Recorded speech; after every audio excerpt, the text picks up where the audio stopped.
The study of cosmology that aims to understand the origins and the nature of the cosmos all around us is a very fascinating branch of science.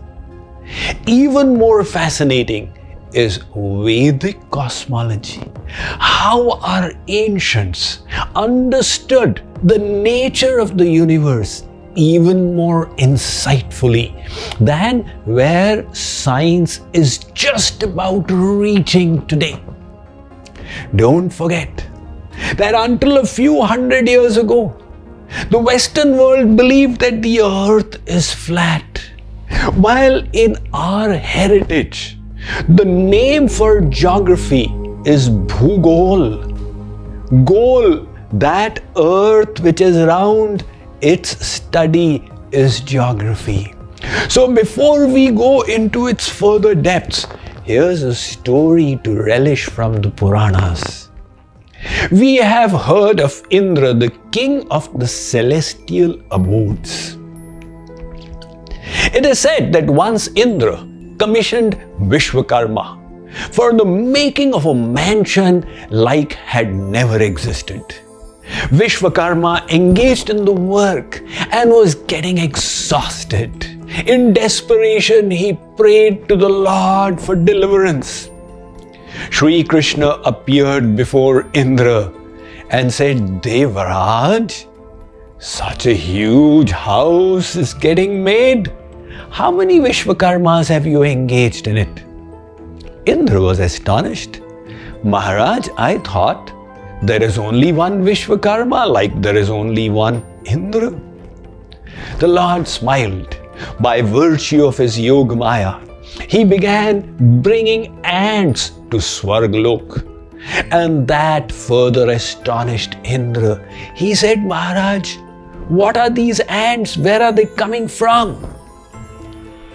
Lord Krishna said, Indra, those souls who have once been Devraj like you, but now are in the ant species, I have called them over to meet you. Indra's pride was squashed. Having been the king of the celestials, I can become an ant in the future. Giving that message, the Lord disappeared and an elevated sage reached. The sage was carrying a straw mattress on his head, and he had a circle of hair on his chest with a few of them fallen off. Indra welcomed the elevated sage and said, Maharaj, what is the secret of your peculiar appearance, and why do you carry this mattress? The sage's name was Lomash Rishi, a famous sage from our Puranas. He said, Indra, I have the boon of long life, Chir Ayu. Every time one Indra's lifetime is over, one hair from the circle falls off. That explains the gaps.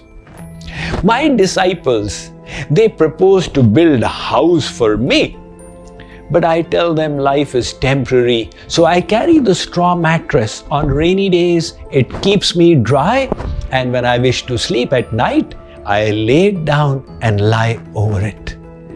Indra thought, my God, somebody who has such a long life is saying that it is temporary, and I am busy making such a big house for myself. His ego was squashed. But let us now come to the topic of Vedic cosmology. See, the Western world, until a few hundred years ago, subscribed to the geocentric theory, according to which the earth is the center of all creation, and even the sun rotates around the earth. When Copernicus proposed the heliocentric theory, and Bruno, an Italian monk, he supported Copernicus, Bruno was burned to the stake for sacrilege. How dare you say that the earth is not the center? However, Galileo, he invented his telescope, which is today called the Galilean telescope, where instead of two convex lenses, he had one convex and one concave lens. And he proved with scientific data that Copernicus is right. The theory did get accepted, but the belief was that the planets are rotating in perfect circles around the sun. And then it took Kepler to point out that the orbits are not circular but elliptical. Further progress in science brought about the understanding that the sun is also rotating around the center of a galaxy which was named the Milky Way. And subsequently, other galaxies apart from this began getting discovered. Now look in contrast what the Vedas have been telling us for thousands of years. As per the Vedas, there are 7 lokas, 5 mandals, 3 trilokis. The first is the Chandra Mandal with its lok, Chandralok or the moon. The Vedas say that this Chandra Mandal is not stationary. It is rotating around a mandal whose name is Bhumandal and whose loka is Bhulok, the earth. But the Vedas say the Bhumandal is also not stationary. It is rotating around another mandal, which is Surya Mandal, and whose loka is Swarlok, the sun. And the antariksh between the two is called Bhuva. So Bhu Bhuva Swa forms the first triloki. The Vedas go on to elaborate that this Surya Mandal is also not stationary. It is orbiting around the Parameshthi Mandal, whose lok is Janalok. And between Swa and Jana is the antariksh called Maha. It further goes on to say that the Parameshthi Mandal is in orbit around Swayambhu Mandal, whose loka is Brahmalok, the abode of Brahma. And the antariksh between the two is Tapa. So Jana Tapa Satya forms the third triloki. Thereby there are these 3 trilokis, 5 mandals and 7 lokas. It is just touched upon by the other theologies which talk about Satwa Asman and the 7th heaven. The detail you will find in the Vedic literature. The Vedas further go on to talk about the nether regions as well. And they say that below Bhulok are the hellish abodes, Tal, Atal, Vital, Sutal, Mahatal, Talatal, Rasatal and Patal. So 7 below and above as well. How did the Vedas know all of this? When the rest of the world believed that the earth is flat and the center of the universe? Think about it. The Puranas relate the story of when Chaturmukhi Brahma, the 4-headed Brahma, went to meet Lord Krishna when he was residing in Dwarka. Brahmaji told the gatekeeper, "Please tell Dwarkadhish that Brahmaji wishes to meet him." The Dwarpal went and told Lord Krishna.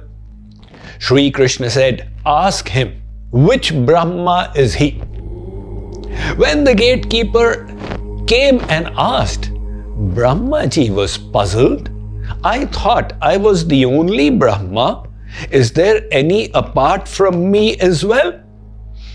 Nevertheless, he told the Dwarpal, "Go and tell him the father of Sanakadik Paramahans, Chaturmukhi, the 4-headed Brahma, is here." When the Dwarpal conveyed the message, Sri Krishna smiled and said, "Call him in."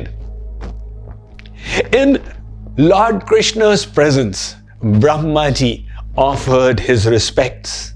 And the first question he asked was this: Bhagwan, what did you mean by saying which Brahma? Is there any apart from me? Lord Krishna smiled. By the power of his Yoga Maya, he called all the Brahmas from innumerable universes.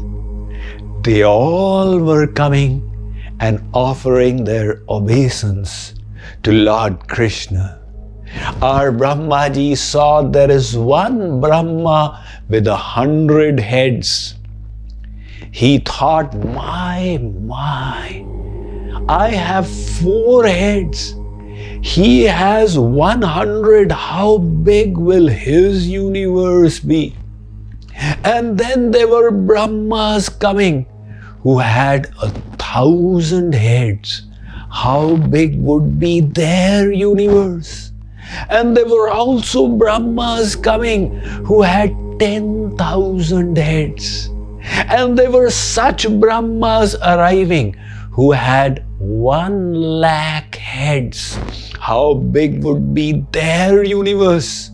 But also Brahmas appeared on the scene who had 10,00,000 heads. And there were Brahmas who had 1 crore heads. But Brahmaji also saw there such Brahmas arriving who had 10 crore heads. And then there was also a Brahma who reached with 1 Arab, 1 billion heads. How big would be his universe? Dekhi chaturmukhi Brahma hoilo chamatkar, Krishner charanayasi karilo namaskar. Seeing that mind-boggling spectacle, our 4-headed Brahma fell at the feet of Lord Krishna in the spirit of surrender and said, Pahimam, Pahimam, my Lord, forgive me, protect me. I was unaware of your infinite glory. So as per the Vedas, and as confirmed by the modern scientific multiverse theory, there are innumerable universes. Each universe has got 3 governors, 1 Shankar, 1 Brahma, and 1 Vishnu. Science informs us, like the sun, there are 100 billion stars in this galaxy. And like this galaxy, the modern estimates say that there are 100 billion galaxies. Multiply 10 to the power 11 by 10 to the power 11, you get 10 to the power 22 are the estimated number of stars that are there in this one universe. And the Vedas inform us that like this universe, there are innumerable universes. So for this universe of the 4-headed Brahma, the Bhagavad Gita says, let's take a look. I am reading the translation of the 17th verse of the 8th chapter from my commentary, Bhagavad Gita, the Song of God. It states, 1 day of Brahma, a kalp, lasts 1,000 cycles of the 4 ages, Mahayugas, and his night also extends for the same span of time. The wise who know this understand the reality about day and night. So amazing. As per the Vedic cosmology, this present age, Kali-Yug, the age of Kali, is going to be for a duration of 4,32,000 years. Prior to this was Dwapar Yug, which was 8,64,000 years. And before that was Satyug, which was 12,96,000 years, and before that was Satyug, 17,28,000 years. You combine all four of them, you get a Mahayug, which is being referred in this verse, which is 43,20,000 years. And 71 such Mahayugs, they combine together to form one Manvantar, the age of one Manu, and 14 Manvantars passed in one day of Brahma. So that one day of Brahma contains 1,000 cycles of Chaturyugas. That one day of Brahma, which is referred to as a Kalp, is 4 Arab 32 crore Varsh, 4,320,000,000 years.